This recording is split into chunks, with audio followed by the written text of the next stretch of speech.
Hey, what's up, everybody? Today is October 1st, and I am doing my 31 days challenge that I did a video of yesterday with the questions. Uh, for day one, it's watch something from the year you were born. So I chose 1985, Fright Night, with Chris Sarandon, who played the vampire, Dandridge, I guess. Yeah, Dandridge. William Ragsdale was Charlie Brewster. Amanda Burse, who also played in Married with Children, she was the girlfriend Amy. Roddy McDowall was the vampire hunter from the TV show Fright Night, Peter Vincent. And then Stephen Jeffries is the friend Evil Ed. And I'll get you a close up there. And it's signed by Tom Holland. And there's the back of it there with Charlie and Peter Vincent, who he watches on television. So basically, of course, the vampire moves in next door. He's with Charlie is with his girlfriend Amy in the beginning, and of course they're watching Fright Night vampire movie.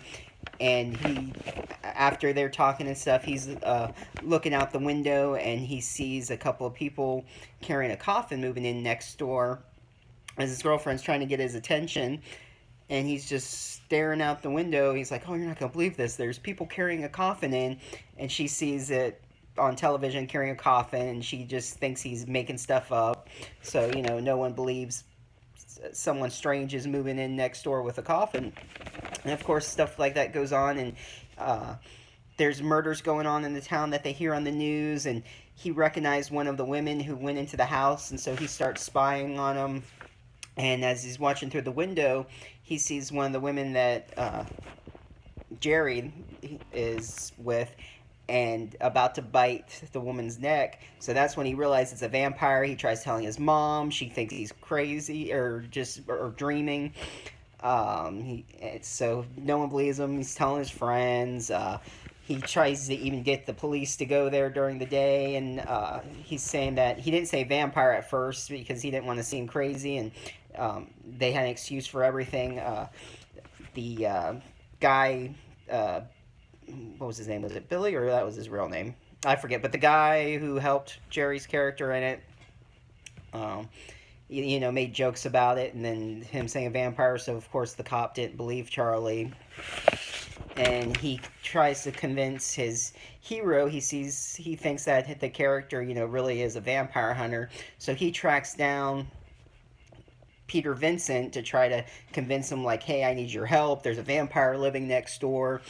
And he doesn't believe him either. And his friends are worried about him. His girlfriend and friend, Ed, who he calls Evil Ed, think it's a joke. And so they try to convince Peter to come along. And Amy offers like $500 to help prove that he's not a vampire, that, just please help my friend before he does something crazy and murders a normal human being.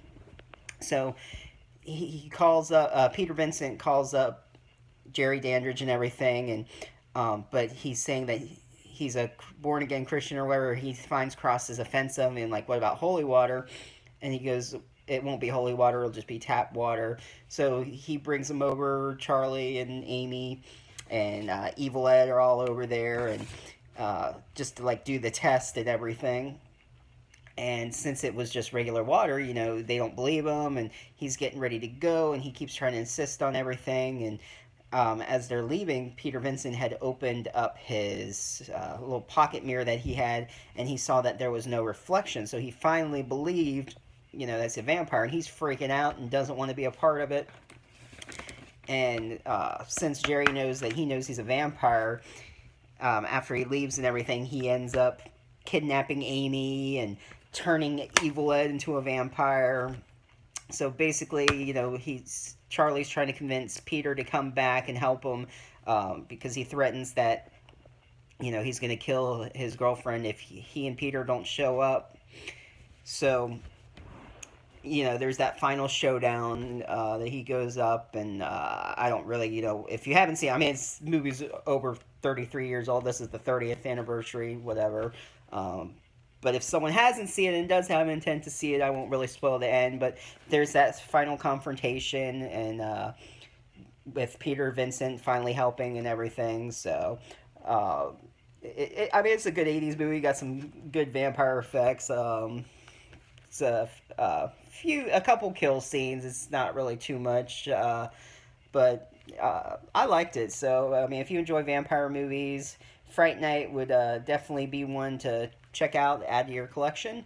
And that's the first movie I watched, Fright Night. So tomorrow is Bud Abbott's birthday, so watch an Abbott and Costello themed movie. So I think there's like Abbott and Costello Meet the Wolfman or Frankenstein. I got to look up which ones there were. It's been a while since I've heard of any of those, and I can't remember if I ever watched one when I was younger or not. So it'll be a refresher there. And so that'll be tomorrow's video. That's it for this video, and I'll see you next time. Like, share, subscribe, leave a comment, and let me know what you think of Fright Night if you've seen it. And I'll see y'all next time. Thanks for watching.